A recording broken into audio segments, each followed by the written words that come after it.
Լավագույնը նրա փառքի համար։ Օսվալդ Չեմբերս, օր հոկտեմբերի 26։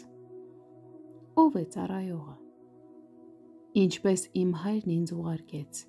ես էլ ձեզ եմ ուղարկում։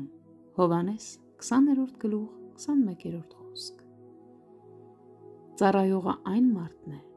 ով ուղարկվել է Հիսուս Քրիստոսի կողմից, ինչպես որ հայրն էր ուղարկել նրան։ Նրա համար վճռորոշը ոչ թե մարդկանց կարիքներն են, այլ Տեր Հիսուսի պատվիրանը։ Աստծուն մեր ծառայության ոգեշնչման աղբյուրը մեր հետևում է, ոչ թե մեր առջև։ Այսօր մենք սովորություն ունենք ներշնչանք դնել մեր առջև։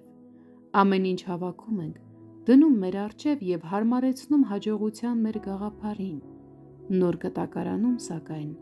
ոգեշնչումը մեր հետևում է։ Դա ինքը Տեր Հիսուսն է։ Նպատակը նրան հավատարիմ մնալն է, իր ծրագրերն իրականացնելը։ Անձնական նվիրվածությունը Տեր Հիսուսին և հավատարմությունը նրա տեսակետին մի բան է, որը մենք չպետք է անտեսենք։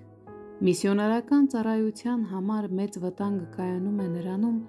որ մարդկանց կարիքները ծածկում են Աստծո կոչումը, և նա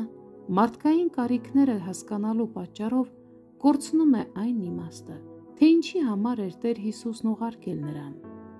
Մարդկային կարիքներն այնքան մեծ են, իսկ որոշ մարդկանց կենսապայմաններն այնքան դժվար, որ ստիպում են մեզ ճնշված զգալ։ Մենք մոռանում ենք, որ ցանկացած ծառայողական գործունեության հիմնական պատճառը ոչ թե մարդկանց բարձրացումն է, կրթությունը կամ օգնությունը նրանց դժբախտության մեջ, այլ առաջին հերթին Հիսուս Քրիստոսի պատվիրանը։ Գնացեք, բոլոր ազգերը աշակերտեցեք։ Երբ մենք նայում ենք Աստծո տղամարդկանց և կանանց կյանքին, ուզում ենք ասել, որքան խորաթափանց իմաստուն էին նրանք, որքան լավ էին հասկանում այն ամենը, թե ինչ էր Աստված ուզում։ Բայց դա մարդկային իմաստություն չէր,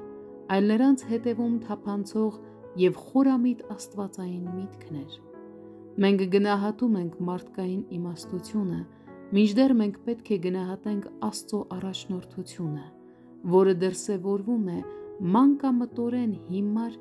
մարդկանց մեջ, որպեսզի վստահենք Աստծո իմաստությանը և գերբնական միջոցներին։